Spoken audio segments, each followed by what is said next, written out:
lebih baik pihak-pihak eksternal tuh nggak usah lah ikut campur. Hmm, Polisi bisa kok, saya yakin sekali mampu dan bisa dan mampu ya, membenahi dirinya sendiri. Hanya kadang-kadang ekspektasi publik itu berlebihan, maunya cepat, maunya drastis.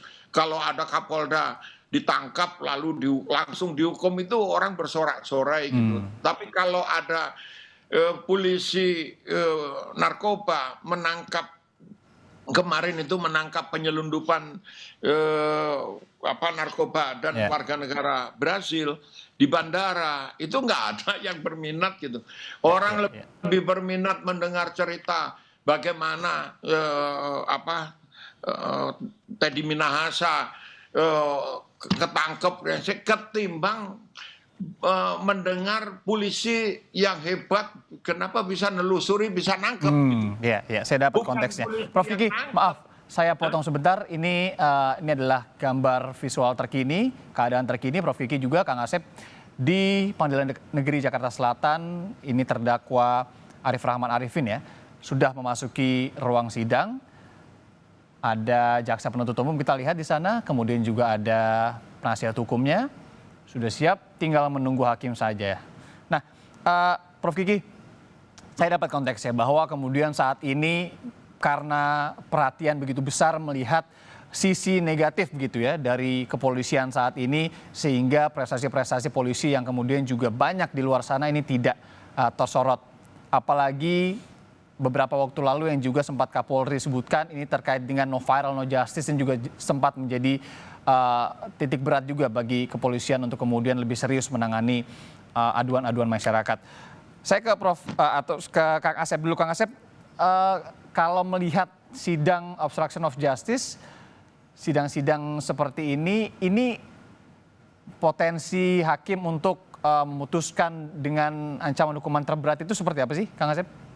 Yang pertama, sekarang ancaman berat atau ringan tuh hakim tuh kan istilahnya setelah PAT itu kewenangan hakim. Pasti hakim berpatokan kepada fakta-fakta persidangan ya. Artinya kejadian uraian dakwaan dibuktikan dengan alat bukti. Hakim tidak boleh terbentuk oleh opini. Hmm, Apalagi pendapatnya Prof Kiki, pendapatnya Asep, tambah ngawur gitu kan. ya, Tadi menarik. Jadi khususnya di situ. Tapi sebelum itu kalau boleh sama ini dikaitkan dengan peristiwa ini teorinya dari guru saya ini Prof Kiki. Tadi kan silakan. polisi tidak baik. Hmm, Nah, nah bagaimana tuh ya kalau polisi baik merintahkan polisi yang nggak baik atau sebaliknya polisi yang nggak baik merintahkan polisi baik, apakah di kasus ini yang merintahkan polisi baik atau yang diperintah polisi baik apa nggak baik gitu. Nah itu jadi masalah gitu kan karena nanti apalagi kalau dikaitkan tadi kan kita, penegakan hukum itu kan pengaruh juga dengan masyarakat kan urusan tilang tadi orang lebih senang bayar. Nah apa juga jangan juga ada orang luar apalagi kalau dikaitkan tadi pergi bagus senang sekali tuh ada bandar. Oh jangan-jangan kan ada bandar juga nih di perkara ini. Nah kita buka juga kan artinya apa kita menarik teorinya Prof ini kan kalau di orang desa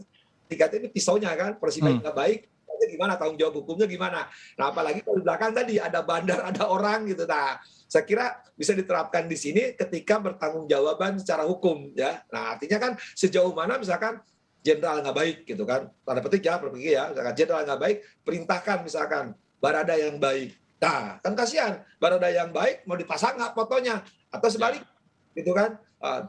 Jenderal yang baik ya perintahkan barada jelek itu kebetulan misalkan kalau perintah baik masih mending suruh tobat. Seperti sekarang Kapolri, bagus Pak Listio ngajak jangan hedonis, jangan segala macam.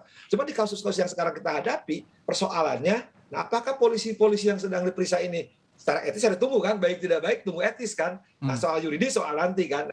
Persoalan Prof Kiki, bagaimana nanti menyelesaikan perintah-perintah kaitan polisi baik dan polisi nggak baik. Nah itu juga harus mungkin nanti kebijakan di kepolisian ya Prof Kiki karena staf ahli mungkin bisa memberitahu Pak Listio nih, Ya. bagaimana mengatasi itu.